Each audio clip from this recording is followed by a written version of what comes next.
Շնորհավորում եմ բոլորիս։ Մենք եկել ենք Մայրաթոր, սակայն մեր իշխանությունները լրիվ այլ կարծիքի են, այս ուրբաթ օրը Նիկոլ Փաշինյանը գնացել էր Թուրքիա, հանդիպել էր Էրդողանին, ինչ կասեք այդ մասով։ Բայց մեր իշխանություններն են։ Հայաստանի։ Տեսեք, նախ նորից մեկ անգամ եւս ուզում եմ բոլորիս շնորհավորել այս Սուրբ տոնի կապակցությամբ եւ ուզում եմ մեր օգտվելով առիթից մեր հայրենակիցներին նաեւ կոչ անել, որ այս օրը գան Մայրաթոր Սուրբ Էջմիածին եւ իրենց օրհնություն ստանան եւ սա շատ կարեւոր է։ Ինչ վերաբերվում է Նիկոլ Փաշինյանի այցին, կարող եմ ասել, որ մեզ համար համենայն դեպս անակնկալ չէր, իր քաղաքականության շարունակությունն է։ Տեսեք, այս ամբողջ ամիսների, տարիների ընթացքում Նիկոլ Փաշինյանը նաև իր խոսույթով, նաև իր տարբեր հարցազրույցներով ասել է, որ գնում է ոչ թե դեպի արևմուտք, ոչ թե դեպի արևելք, ոչ թե դեպի հյուսիս-հարավ, այլ ուղիղ Թուրքիա եւ այս վերջի շրջանի նաև իր հանդիպումները Տիրանայում ցույց տվեց, որ Էրդողանը այն միակ անձնավորությունն է Ալիևի հետ, որին անվերապահորեն ընդունում այս իշխանությունը։ Դրանից բխող բոլոր բացասական հետևանքներով իր են հայտարարությունները, որ Հայաստանը մեծ Թուրանի ճանապարհին արգելք չի, խոսում է նրա մասին, որ Հայաստանին փորձում են մաս կազմել թուրանական ծրագրի։ Դա կործանարար է, դա չի կարող տեղի ունենալ մի պարզ պատճառով, որովհետև դրա գործարկման րոպեից ժամից սկսած Հայաստանի հետ հաշվարկը արդեն պիտի հաշվեն։ Եվ նաև այս ռեպրեսիաները, որ այս վերջին օրերի ընթացքում սրբազան պայքարի հայ հեղափոխական դաշնակցության ակտիվին շրջաներում ձերբակալություններ,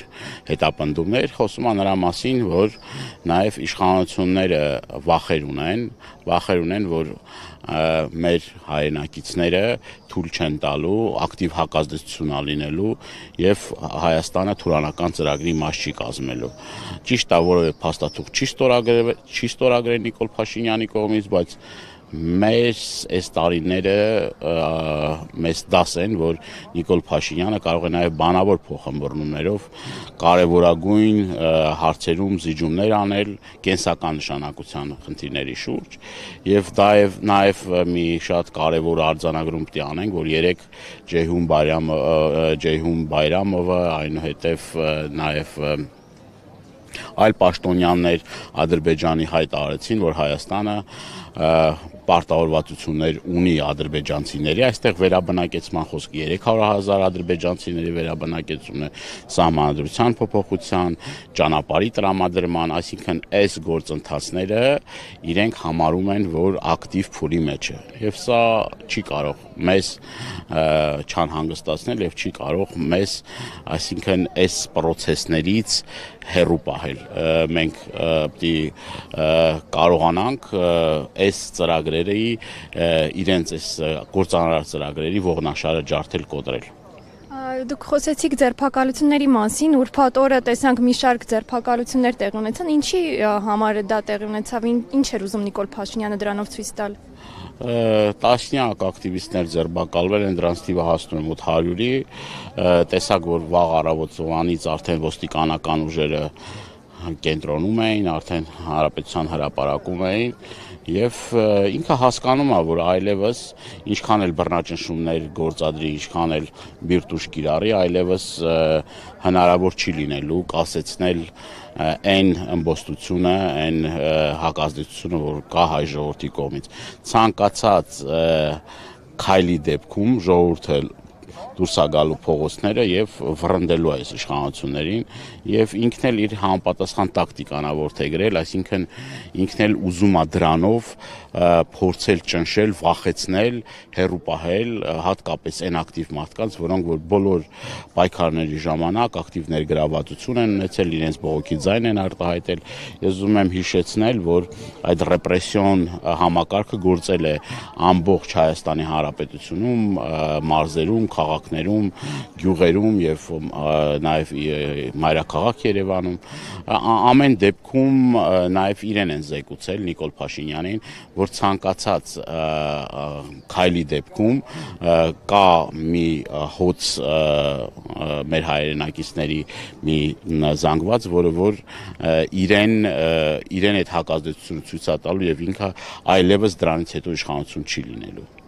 Նիկոլ Փաշինյանը շարունակ հայհոյում է սրբազաններին, վեհապարին, ասում է, որ պետք է նոր ընտրություններ լինեն կաթողիկոսի։ Որն է սրա վերջնակետը, ինչ է ուզում Նիկոլ Փաշինյանը սրանով։ Թուրքական պահանջ է, այդ էլ ադրբեջանական պահանջ է։ Դուք տեսնում եք սինխրոն այն արտահայտությունները, որ հնչում են Ալաշուկի ու Փաշազադեի կողմից, թիրախավորելով Մայրաթորը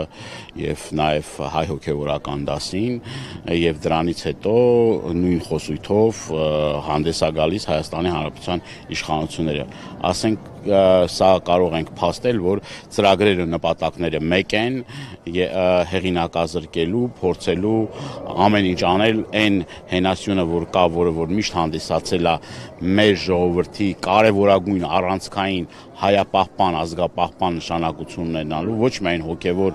այլ նաև գիտեք, որ հարյուրամյակներ պետականություն չունենալով եկեղեցին են կարևոր ֆունկցիան կատարել թե Հայաստանում, թե նաև Սփյուռքում, որ անգնահատելի է։ Նիկոլ Փաշինյանը հենց այդ թուրքական, ադրբեջանական ծրագրի մի մասն է կազմում, դա իրեն չի հաջողվելու, տասնյակ հազարավոր մեր հավատավոր հայորդիներ նաև իրենց պատրաստականություն են հայտնելու պաշտպանել եկեղեցին են վերջի պատվարը։ Դրա մասին նաև վերջերս խոսեց ազգային բարերար Սամվել Կարապետյանը, այնուհետև իր նկատմամբ տեղի ունեցան այդ բռնաճնշումները, հետապնդումը, կալանավորում, ձերբակալությունը եւ ես համոզված եմ, նորից եմ կրկնում, որ դա մնալու է իր կոկորտում, ինքը այս պատերազմը, որ հայտարարել է, իր վերջին այսպես ասած ճակատամարտ ինքը տանուլ է տալու, որովհետեւ մեր ինքնության պահպանության գործում համոզված եմ, որ շատ մարդիկ ոչ միայն հասարակ մեր քաղաքացիները, այլ նաև թե մտավորականները, թե ուրեմն բարեգործները, թե տարբեր շրջանակների մարդիկ նորից եմ կրկնում, ի պաշտպանություն եկեղեցու կանգնելու են։ Դա մեր սուրբ պարտականությունն է։ Մենք այլ ընտրանք չունենք, դրա մասին նաև գիտի իշխող ուժը։ Ես եմ շնորհակալ։